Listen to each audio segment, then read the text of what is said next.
Assalamualaikum warahmatullahi wabarakatuh. Hello everyone, we are from Group 4.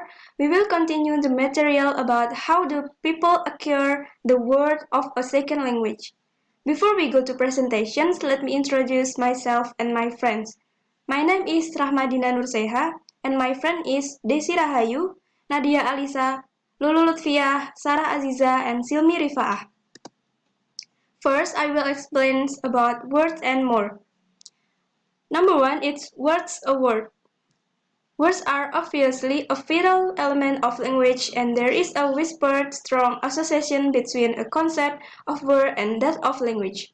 In some language, the very term for word indeed also has the sense of speech or talk.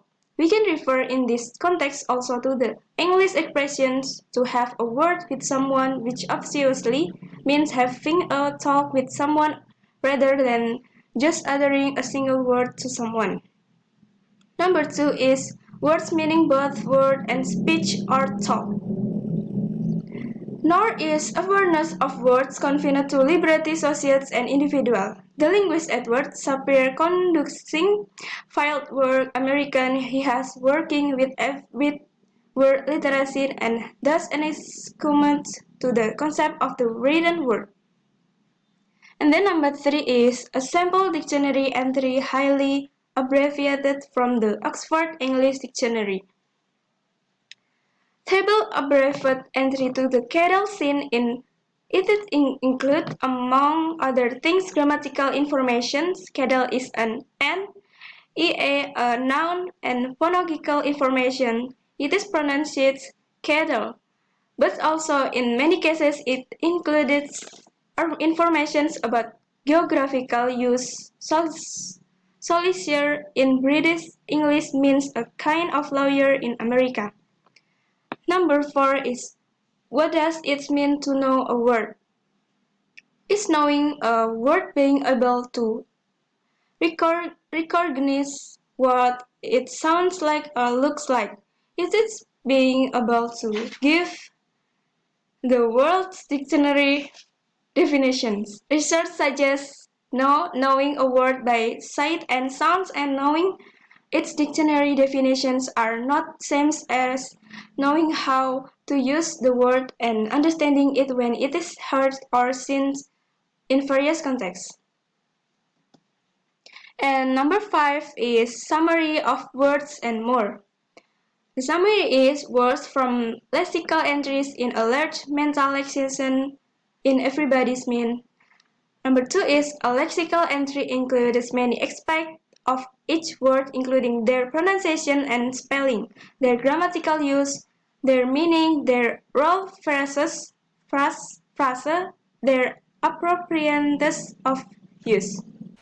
Materi selanjutnya, I will explain about the lexical challenge in infancy and later. According to Chomsky, children quickly acquire language without any problems or are always mute. But there are several problems with this view, because in reality children have many twists and turns. Two examples of evidence are the occurrence of overextension and underextension. For example, overextension and underextension in above. Some feature of linguistic communication between adults and young children. The first feature focus on things, people, events, etc. and here and now. Second, another relevant feature of using ostensive definition is that it refers to object or activities. For example. However, Chomsky and Steven Pinker argue that this feature is not absolutely necessary for language development because not all children find it. After the number of words has been obtained between the new item and internalized words that resemble them in form, one of the examples taken from an incident in above. So, the acquisition of a second language by L2 student is already at a more advanced stage, because L1 really helped children try to associate the meaning L2 student in the language acquisition process. Okay guys, now I still explain about the lexical challenge in infancy and later.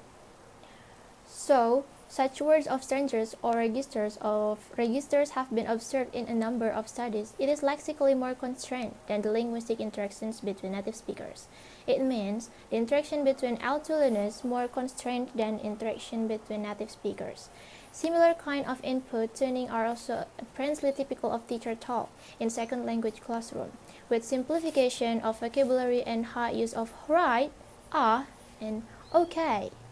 Okay, next, the characteristic of foreign language speech related to vocabulary stranger talk feature. As you can see in the box of 3.9, they are rarely using slang words and idioms when they talk because they are more talking being realistic. Okay, second language students must already have knowledge of their first language. Therefore, often second language learners make associations between the first language and the second language, or make two languages look similar even though they are not. An example is, as you can see in box 3.10, there are French students who are learning Hebrew. They associate the language French with Hebrew because it looks similar even though it has a different meaning. Dormin and Herdama. I don't really know how to pronounce it, although the meaning is different, but it can be a first step to help them memorize the new vocabulary. As you can see, I have an example of Indonesians learning English as their target language. As we know, there are probably many words in Indonesian that are similar to English, but we often pronounce them wrong when we are talking to native speakers. As you can see, they are active and active, because Indonesians often say they are active in their pronunciations, so when they say the word to native speaker, it might take them a little longer to understand because the pronunciation is wrong, but over time it can adjust to the second language, so it's not really a big deal as long as we learn.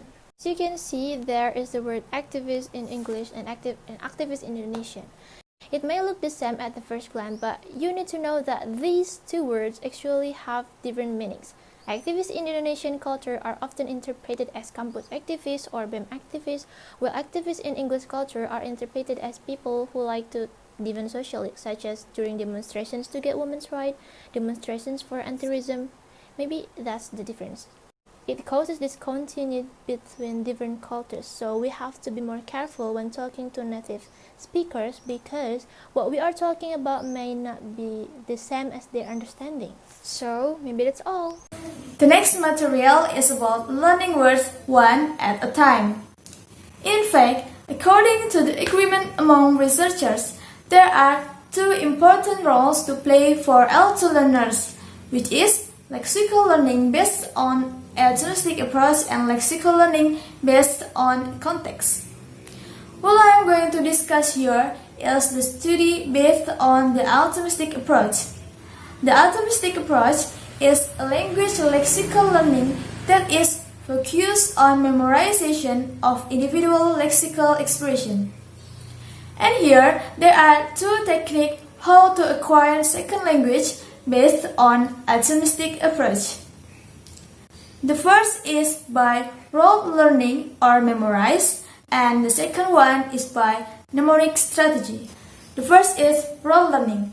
Rote learning is an atomistic approach done on purpose. Rote learning is an approach to vocabulary learning that many of us experience in our classroom. Based learning of additional language. Repetitions forms a normal and natural part of lexical learning. This means that we acquire a new vocabulary or a lexicon through the natural process that we normally do. That is by repeating it until we actually memorize it. Specifically, in relation to the second language domain, Nick Ellis found that repetition have a high degree of effectiveness in the learning of second language vocabulary. The second technique is using the mnemonic strategy. In fact, a mnemonic strategy is also a memorizing strategy, but it uses a different method from the one I discussed earlier. Mnemonic strategy is remembering words by applying the principle of associating one thing to another thing. There are two steps for remembering by mnemonic strategy. The first step is to deliberately connect the new word with words they already know in their own language or from another language to help sustain the new word. The example is, if I want to remember my credit PIN number, I will probably use my office number. 4079 as my credit PIN number also. The second is using keyword technique. The example, parrot in Indonesian language sound like parit, which means ditch. Then the learners will imagine a parrot lie down in the ditch to make him memorize easily. So the keyword is parit, that means ditch. What is learning words from context? Learning words in context means that you learn new words when you are reading or listening. You learn a new word by seeing how it is used in a sentence.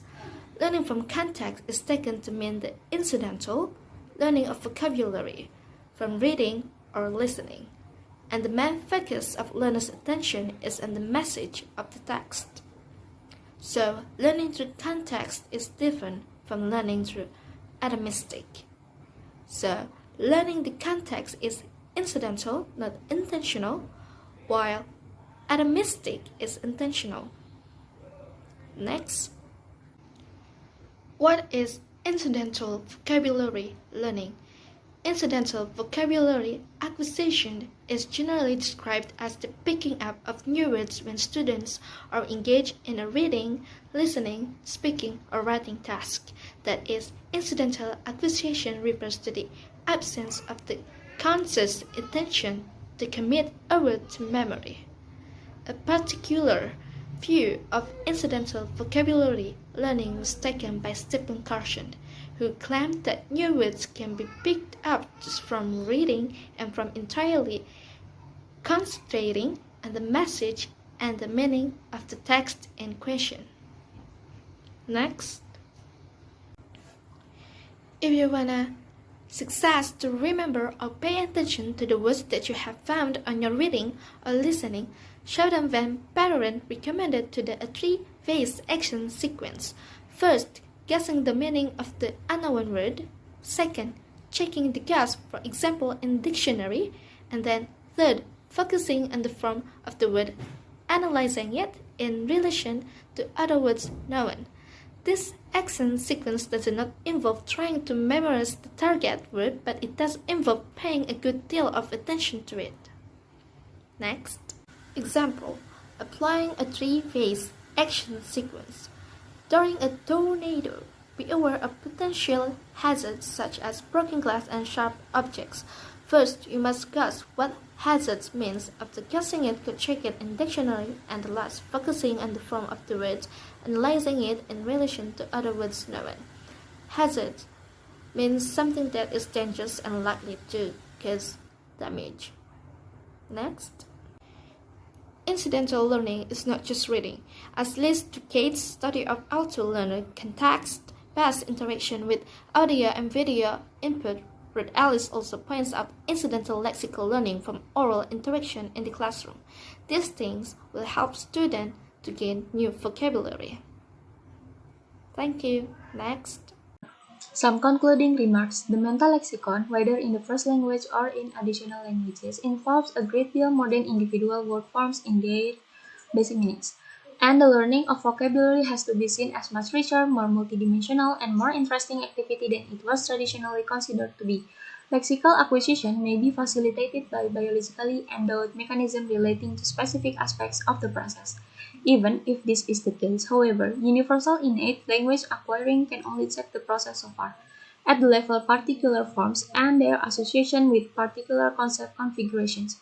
The person coming to grips with a language first or second actually has to learn.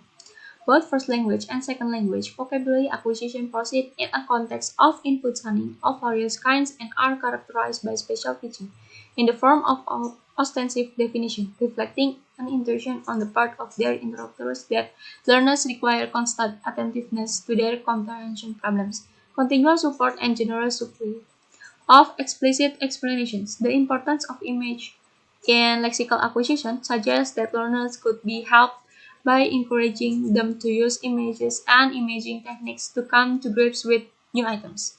The gains yielded by encountering new words in meaningful environments and situations appropriate to learners' needs imply that vocabulary learning benefits from as rich and interesting input and interaction as possible. The defining difference between first language and second language lexical acquisition is that in the latter case, the process inevitably interacts with the already existing lexical knowledge of the first language. Finally, vocabulary learning in additional language has both an atomistic and context-based dimension. Both dimensions clearly have significant role to play in the process. That's all from us. If you have a question, please drop it on the comment section. Thank you. I hope you guys enjoy it. See you.